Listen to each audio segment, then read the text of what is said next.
पाळण्यातलं बाळ गेलं तरी कुठे. जेव्हा शोध घेतला तेव्हा तिची झोपच उडाली. त्या बाळाची आई गाढ झोपली होती. रात्री अचानक बाळाच्या रडण्याने ती जागी झाली. अर्धवट झोप असताना तिने आपल्या लहानग्या बाळाला दूध पाजले आणि दूध पिऊन बाळ शांत झाले. त्यानंतर तिने बाळाला पाळण्यात ठेवले. सकाळी जेव्हा तिला जाग आली तेव्हा पाळण्यात तिचे बाळ नव्हते. तिने सगळीकडे शोधाशोध केली.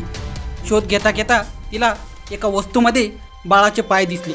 आई घाबरली आणि ती वस्तू उघडली आणि तिच्या पायाखालची जमीनच हादरली. तिने तातडीने हॉस्पिटल गाठले, पण तोपर्यंत उशीर झाला होता. आईच्या निष्काळजीपणामुळे एका लहान कोवळ्या जीवाला आपला जीव गमवावा लागला आहे. रात्री झोपेत ते आईने आपल्या मुलाला कुठे झोपवलं आहे हेही तिला कळले नाही. त्या महिलेने तिच्या बाळाला झोपण्यासाठी पाण्याऐवजी ओव्हनमध्ये ठेवले. ओव्हन हे एक पदार्थ शिजवण्याचे मशीन असते. त्यात 50 ते 60 डिग्रीपर्यंत टेम्परेचर असते. यामुळे बाळ भाजून त्याचा जागीच मृत्यू झाला. रात्री झोपेत मुलाला दूध दिल्यानंतर तिने पाळणा समजून मुलाला ओव्हनमध्ये ठेवले.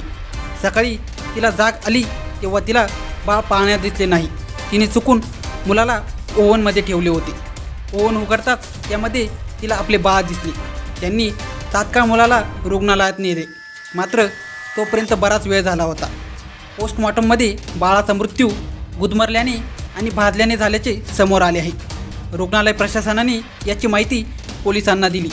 पोलिसांनी तपास करत मारिया थॉमस हिला अटक केली आहे. मुलाची हत्या केल्याचा आरोप तिच्यावर ठेवण्यात आला आहे. पोलिसांनी कोर्टासमोर सादर केलेल्या निवेदनात मुलाच्या शरीरावर भाजलेल्या खुणा होत्या आणि त्याला मृत घोषित करण्यात आले. मात्र ही चूक कशी झाली हे निवेदनात स्पष्ट करण्यात आलेले नाही. ही एक अत्यंत दुःखद घटना आहे.